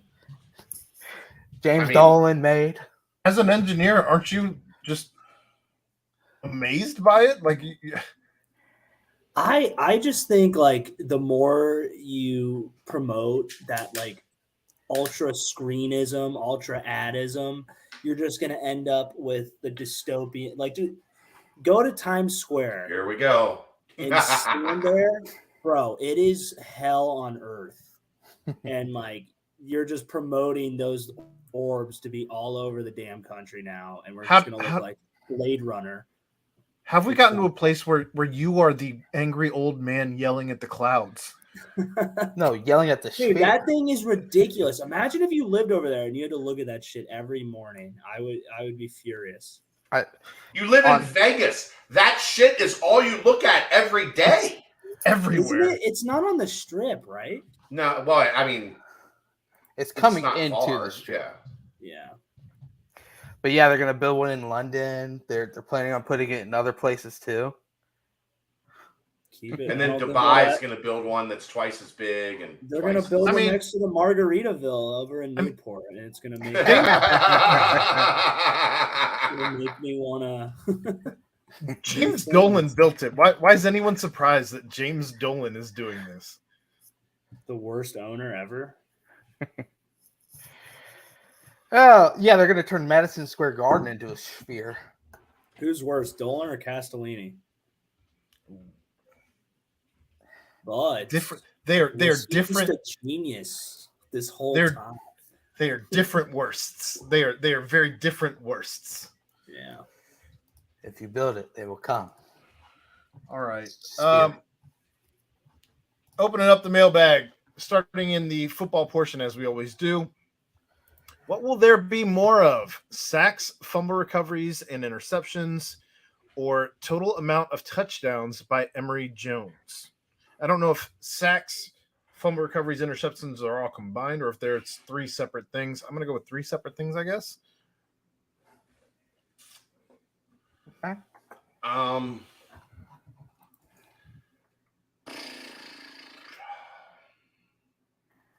That's kind of a tough one. I mean, I'll go sacks, fumble recoveries, interceptions, just because that's the whole identity of Brian Brown's defense. You think all three of those are combined the way he's phrased this question? Yeah, combined. Will all three of those be more than total TDs by Emory Jones, passing and rushing? Okay. And you're saying sacks, fumble recoveries, and interceptions are more than touchdowns? Yeah, I think it'll be close, but I just think there's if they get after the quarterback the way they want to, the way that we think this defense is going to, there should be 2, 3, 4 sacks a game on most days, right? Right. So Malik Cunningham last year had 20 total touchdowns, passing and rushing. Granted, he only played 10 games. Yeah. So, I went back to Dez. He had 37 his senior year, and then 37 would be tough to beat. If Emory has 37, guess what? We're having a dang good year. Great. Yeah. You think? The sack numbers last year for Louisville, 3 players surpassed what Cunningham did all last year. So, just with sacks. So, this is a disruptive defense. I think I'd probably roll with you as well, unless if Emory surpasses it, then good on him. We're gonna have a lot of fun on this show. Yeah, we're winning the Heisman, and he's leading us to a Big 12 championship game appearance. I agree. I'm joining the ranks. Let's go. Well, then, because we're going to run the ball so much, I don't think that 45 touchdowns is out of the realm of possibility for this offense. 45, 50 touchdowns. Yeah, but that's so running backs have to be factored. Correct. In. How many rushing touchdowns do you have? Correct, and I think that's where I'm leery to take Emory Jones, is the fact that you're going to have essentially what could amount to a 3 or 4-headed monster at running back. So we'll see. But that's where I can't take Emory Jones because of that. So all 4 of us on the bandwagon, we're going sacks, fumble recoveries, interceptions. Here we go.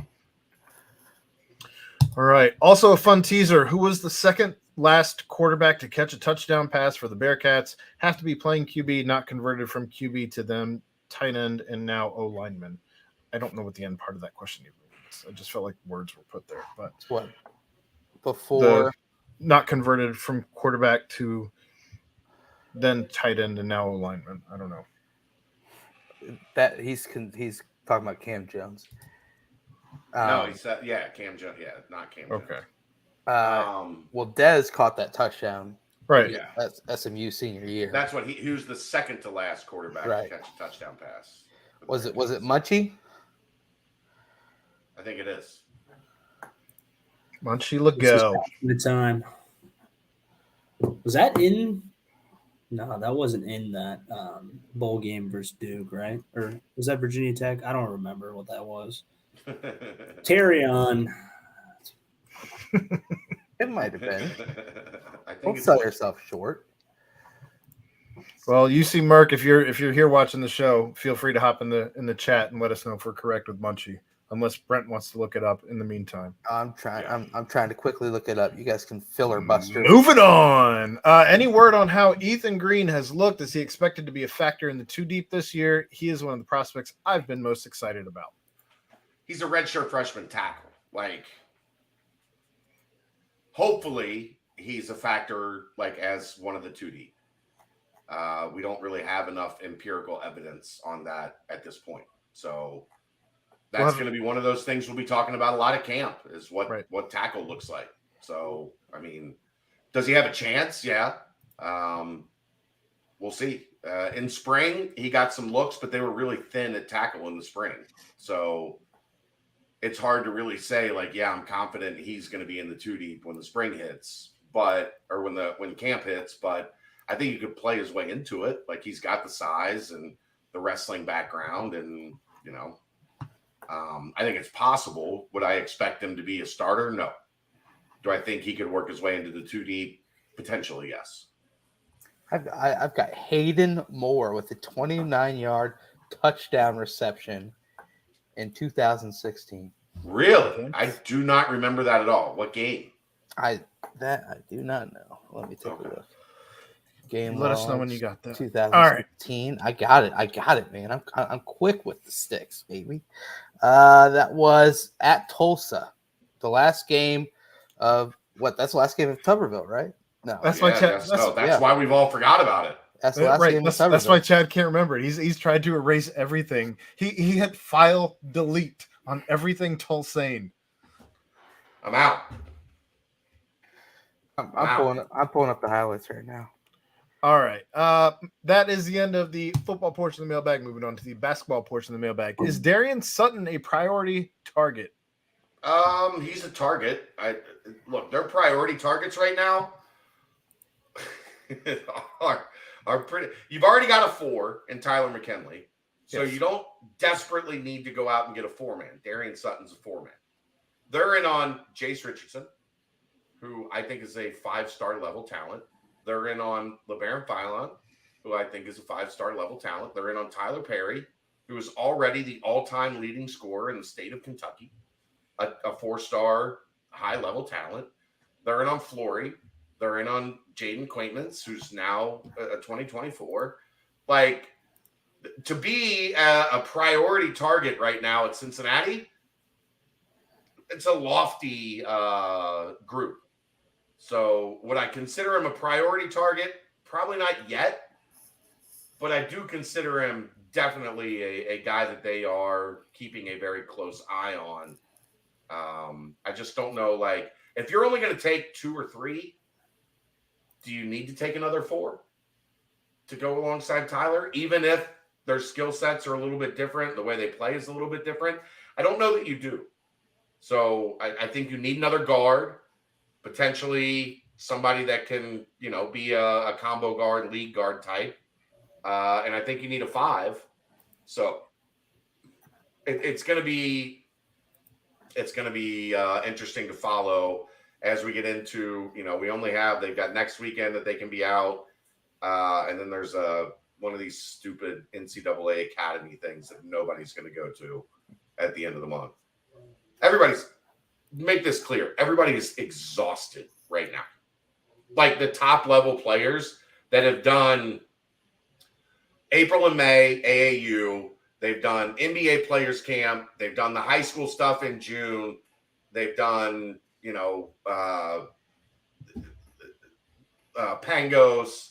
They've done all of they've been going nonstop for months. They're just gassed. So I don't think there's going to be a lot of action at that third weekend, but we'll see. Maybe I'll be wrong. Tyler Cogswell, pass back, QB screen, to Aiden Moore. Okay. In the first quarter. Tyler Cogswell was a high school quarterback, so there we go. That makes sense. They went up American 14-0. Academy. They went up 14-0. Then Tuberville happened again, and they lost. Hey, Brent, go to hell. Yeah, get a job. I wanted Soppy to be involved so bad. You got to throw a pass too, before you catch a pass. Didn't he tell us he got in trouble for throwing a pass at one point? Yeah. All right. How much does continuity of staff impact player development in college sports, and how will the losses of Mike Roberts and Chris Lepore most impact the program? Ryan, I'll let you. It's basketball, but you know more about this than me. You tell me. I think it does, because it's when you have structure, you said good. I feel like you can find a good role, a good way to carry your career through. And I think when you have coaches that are there, they know you, they get to know you better. You get to know them better. I think you develop your communication skills. You develop as a rhythm. man. Yeah, like a rhythm. And I think the more you are in that system, the more you're in that rhythm, I think all it does is help your development. Now, going back to what I said before with the whole, sometimes change is good. Change can spark you. Change can expose things about your game that you didn't know you had, or that you need to work on, that may have got kind of lost in the wash with the old kind of structure of how things were.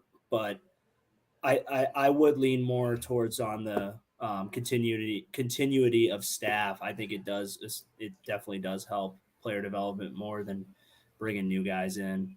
Continuity. I think that's what you're. Continuity, whatever the hell it is. Continuity. That's what you went with.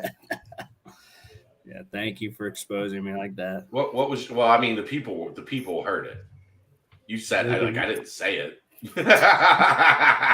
Oh man, if they're coming up to me about saying that shit, they got some shit in their life if that's what they're worried about. You were Alec Pierce's engineering partner for 4 years. Hey, they didn't teach us shit about grammar or any of that. They taught you to hate the bubble in Vegas. Yeah. It's not efficient, just a waste of money. Are you going to get Alec on here before he starts camp? Shit, I keep forgetting to reach out to the guys. I just get lost in my own little world here. Chad, he forgot Ben was on Northwestern. That's fair. You're right. You can blame scout defense on some of these brain misses. See, I thought we were going to blame ceiling fans. Shit, I mean, 1A, 1. It's like a Luke Fickell defense. 1A, 1B. Yeah, we didn't have 1Bs though on scout team. It was just one. It was 5. Get the 5s out there. Let the fives go to work. You don't get a break. I love it. Brent, Chad, anything you guys want to add on the losses of Mike Roberts and Chris Lepore impacting the program? Obviously, Roberts, Lepore's impact is different. Lepore wasn't an on-court coach. So he's an energy guy, though, for sure. Yeah, but he wasn't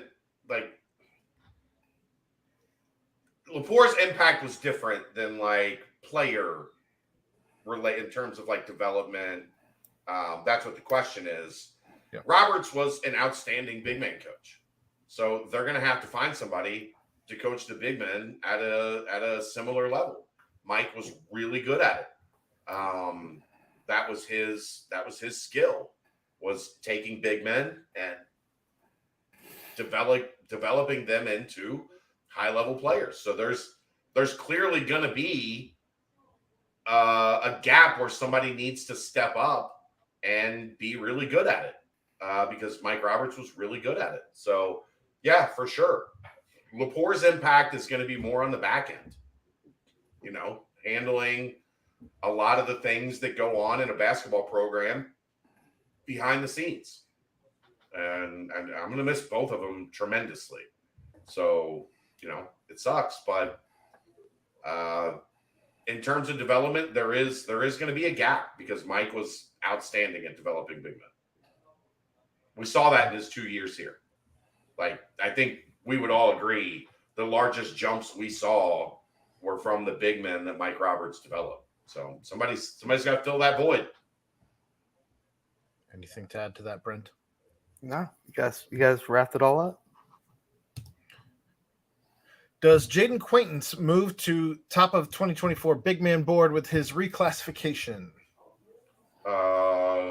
No, there's still Flory.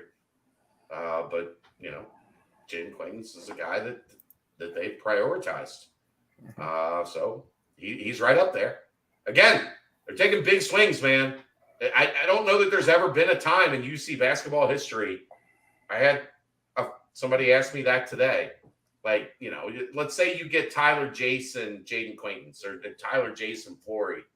Would that be the best class in UC basketball history? I said, well, DeMar Satterfield Stokes. It's going to be a tough one to top, but definitely be the best of the 247 era, no doubt. Oh, for sure, yeah. So yeah, he's definitely going to be way up there on the list for sure. All right. Is Wes's NIL on a fixed budget or open tab? Nothing's an open tab. There's a limit to everything. Like the money is, there's not a billionaire,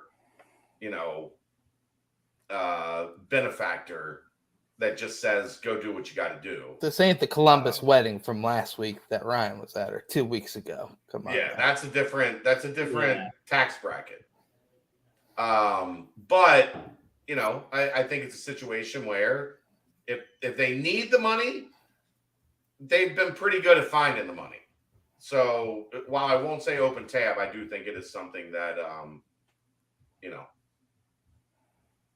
they're in decent shape in NIL. The Kansas numbers better shape than I thought that they were going to be. Right. And I'm sure that the most recent endeavor with Cincy Light is not hurting any of that either. Oh, well, that doesn't have any impact yet. Well, it's in its infancy. Right. That's why. But it will. And they made a damn good beer, man. They made a damn good beer. It's so good. It's so good. Ryan, we got to get you a couple cases. Have you had it, Ryan? No, I haven't. I want to watch it. I mean, try Watch it. So, I don't Watch know. it what? I just want to see it bubble too, man. I just want to see it go down into my belly. Can I watch it ferment? Like, you want to go watch the tank? No, I want to try it, man. Give me some of that Cincy Light. I need it. I've been drinking way too much Mexican beer lately, man. I need an American lager. What the Modelos? I've been drinking Coronas and Pacificos. Okay. Pacifico's my Just reliving your time in Mexico, I imagine. Yeah, I know. I haven't been the same, man. Has the current roster faced off against the TBT roster in open gym yet? Any word on how Reynolds and Ravon have looked in the Smith League? No, the TBT guys aren't in town yet. I think that'll be next week. And if they do face off, I will do my best to be there and bring you all the information as we have done the past 2 years. Mm-hmm. I have not had a chance to go to the Smith League. So, no, I don't have word on Reynolds and Ravon in the Smith League. All we know is what we knew last week, where Ray dunked on Mamadou Diarra. Do not jump when Ray's coming down the lane. Do not jump. Real quick, you go from do to do. 1 second, I'll be right back. Pretty good No. joke there. I And- don't. Any update on non-conference scheduling? Chad says no. That is the end of the basketball portion of the mailbag. Moving on to the banks portion of the mailbag. And I realized that I copied the wrong question for the first question. Quick edit. Rapid fire from Skins. Endless breadsticks from Olive Garden or biscuits from Cracker Barrel? Brent, what you got? Well, I can't say I've experienced the Olive Garden one. And Cracker Barrel, I don't recall biscuits. But I like breadsticks more than biscuits, so I'll go breadsticks. What do you mean you've never experienced the endless breadstick? I haven't like gone and sat down and eaten at the Olive Garden Ever? ever. The Wow. goat cuisine of Italy. The Wyatt Fisher special. The Wyatt Fisher special was that the go-to? He loved Olive Garden, like the one where you go and you can like buy a meal, then and you also get one to bring home or something. Oh yeah, they pack you one up. Like they Oh, send you home. You get a meal, and then they send you home with a to-go container of a different meal. Maggiano's does that too. Get a little 2 Crazy. meals to go. I'm going breadsticks though. I don't even remember the biscuits. I would concur. I'm also going breadsticks. I think Olive Garden's breadsticks are a little overrated. Like they're okay, but they're not like next tier. Cracker Barrel biscuits are mid. If I had to pick a bread, You make rapid fire the opposite. I know. That's trying to do this. Let me guess. You're gonna say Texas Roadhouse rolls. No, because of the butter. It's not because of the rolls are good, but the butter is what makes those elite. Oh, you're Charlie's picking- rolls. No. Charlie's are gangster. Cheddar Bay biscuits from Red Lobster. It's probably the only good thing on the Red Lobster menu, but Cheddar Bay biscuits are phenomenal. So, yeah, of those two, Olive Garden, but they're both kind of mid. How about that pumper Rapid fire, from Cheesecake Outback Factory. Outback Steakhouse? I'd go Cheesecake Factory over Outback. Rapid fire. I'll explain why I don't like either of them and pick one that's not even on the question. Correct. I've been doing this for like 2 years, so we the whole time. The worst. Indiana Jones or Han Solo? Well, how about the Thrifty Indy. Walrus? Do you guys like Fazoli's breadsticks? The Thrifty I would take them Walrus. over Olive Garden. Hot Fazoli's- take. I'll take. Good Fazoli's to have you, breadsticks Thrifty over Olive Walrus. Garden He breadsticks.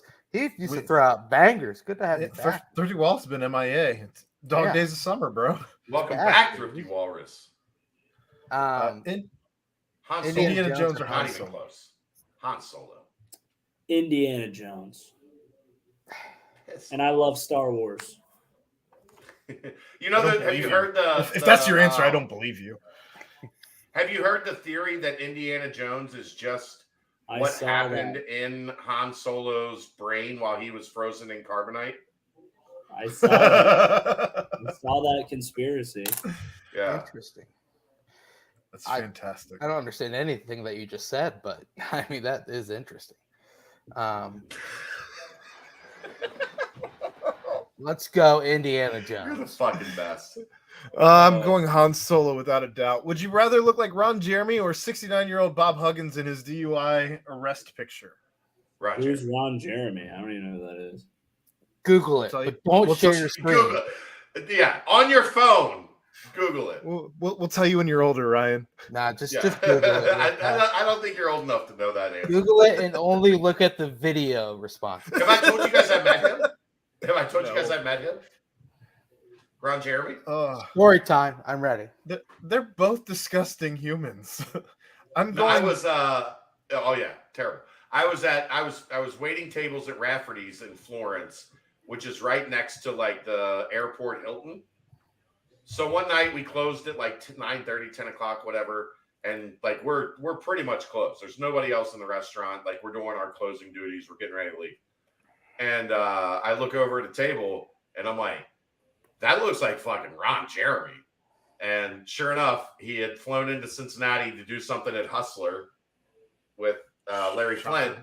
And he was staying at the Hilton right there that's in the same parking lot as Rafferty's. So that was the only place that he like had to go to eat. So sure enough, it was Ron Jeremy, and I waited on him. But yeah, that was it.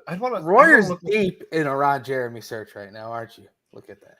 I saw just the opening lines of him being checked into a mental hospital. Oh yeah. I don't know. he might go down as like the first famous porn star, like male porn star.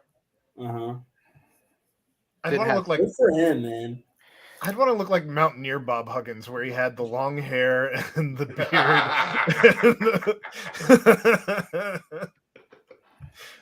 Swing low, either that chariot, or maybe mustard suit.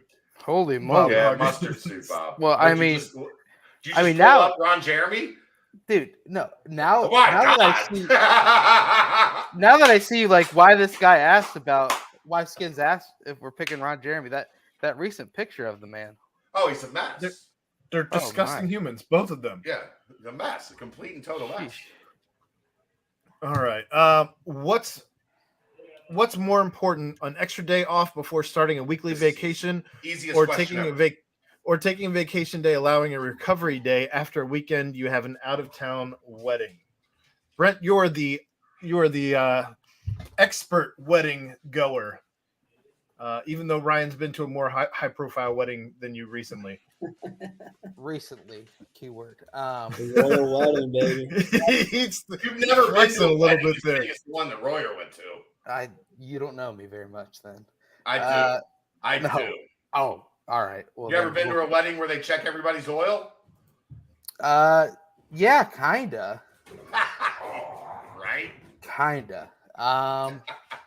What's more important, extra day off before starting weekly vacation or taking a vacation day following the recovery day? You know what? So the smarter, more important thing to do would be that the day off after, but I always do it before. And I just power through. I power through work that next day because I want to have more fun. I want to have more fun throughout that weekend instead of just like use a day to recover. I'd rather wake up, cold shower, go into work, have a coffee after what is it, Ryan? 2 hours after the day started, then pound a coffee, second coffee, and you're good. You're back. There is nothing worse than going back to work the day after you got home from vacation. There is nothing worse than that. Hey, man. Fuck powering through it. No. Like, leave me alone for a day just to, like, decompress. Don't most bosses know that, though? So they kind of leave you alone? The insane thing that I do sometimes is a 6 a.m. flight back. I'm talking about when I was in corporate world. Oh, okay. A 6 a.m. flight back from the airport straight to work. Yeah, that's you. You're a lunatic. You have mental health issues. If that is your plan, I'm gonna fly home at 6 a.m., land in Cincinnati at 8:30, and be at work by 9. Yep. I might have to fire you tonight. Hey, it's worked. Royer, are you taking that Monday off, or are you taking Thursday off to go enjoy the festivities more? I was agreeing with what Chad was saying about the day after vacation, but I feel like are we applying that to like a wedding though? No, it's not wedding. Yeah. It's like it depends on the wedding. Okay, out of town wedding. Okay, so let's just say like a bachelor party. All right, are you going to take Thursday off in order to get there like Thursday night, or let's say take Friday off so that you can go Thursday night, you're there Friday, and then you just power through and you go to work on that Monday? The question was not a bachelor party; it was an out of town wedding. It's the same difference. You go as hard as you can at the wedding as you do at the Friday. bachelor party. I would rather have the day off. You come home on Saturday. Give me I'd rather Monday the day off. off coming back, and then just go in, get there, and just roll right through. Roll right in. Yeah. So I'm in the family mode portion of my life right now. So if I am taking vacation, I'm driving, generally speaking. And so that Right. day before doesn't matter to me. I don't want the day before. I want a day after all the time, every vacation. Yeah, believe me, I'm slowly getting to that level, guys. So I hear I've you. only been a single dad for 3 months. Like I'm that like I spent 16 years in family mode. Day after, for Every sure. time. And the last question of the mailbag: which of the major professional sports has the best all-star festivities and why? Baseball, football, the NBA, MLS, or the NHL? I will say baseball because it's Mo said this today, and I agreed with him. It's the game that looks most like a Major League Baseball game. Like festivities, probably NBA, the slam dunk contest, the 3-point shootout. But baseball has the home run derby, and then the next night, the game looks like a baseball game. Yeah. I'll So, tell you I'm a who's big- last is the doggone NFL, man. Figure that It's out. awful. It's awful. But you can't expect them to go out there and just destroy each other with as much money as those dudes have on the line. You don't want Like everybody go. I want- like I get want a yoked Sean up. Taylor hit stick on a punter, man. Give me that It's yearly. never happening. Every Pro Bowl.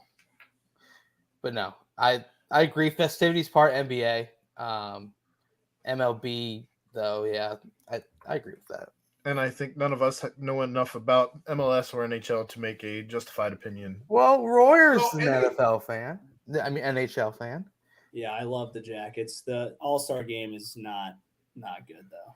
But like The the festivities are that's the pretty good shot, in the NHL, though, right? I The don't slap know. shot, the skills challenge. I just love the game of hockey, watching it live. Like I You would just never love tune in to watch. fights.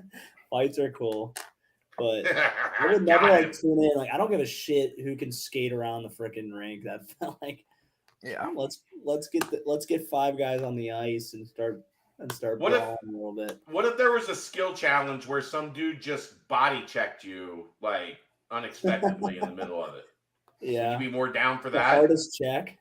Yeah, like just some guy is at center ice, and as you're doing the skill challenge, he just skates at you at a random spot. Have it be a mascot. Boom! Have it be a mascot. Well, like a real hockey player dressed in a mascot suit. No.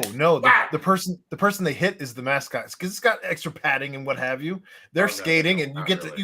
you get to check the mascot. No. You're missing the point.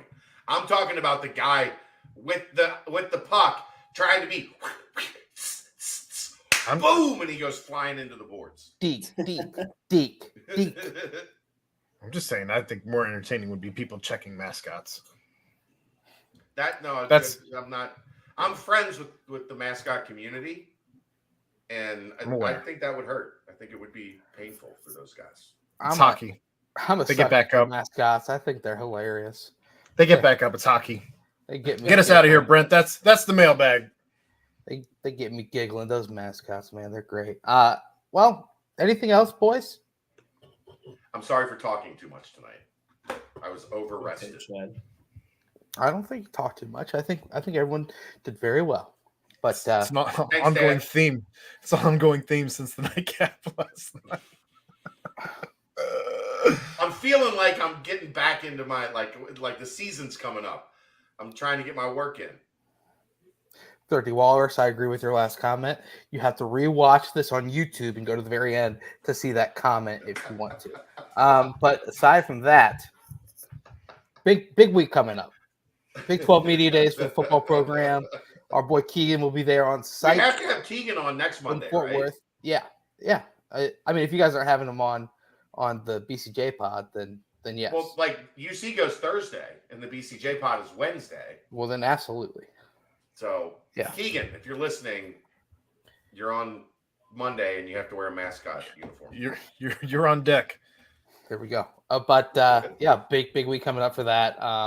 Obviously, more and more happening along the sides of football and basketball preparations for the upcoming seasons as well.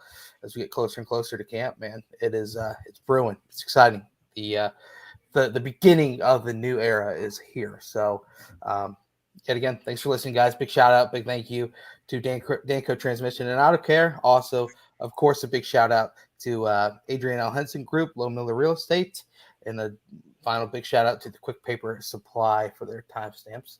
But for my guys, my pals, partners, friends, Aaron Smith, Chad Brendel, and Ryan Royer, I am Brent Young. Yet again, another fantastic PvP presented by Bearcat Journal.com. See ya!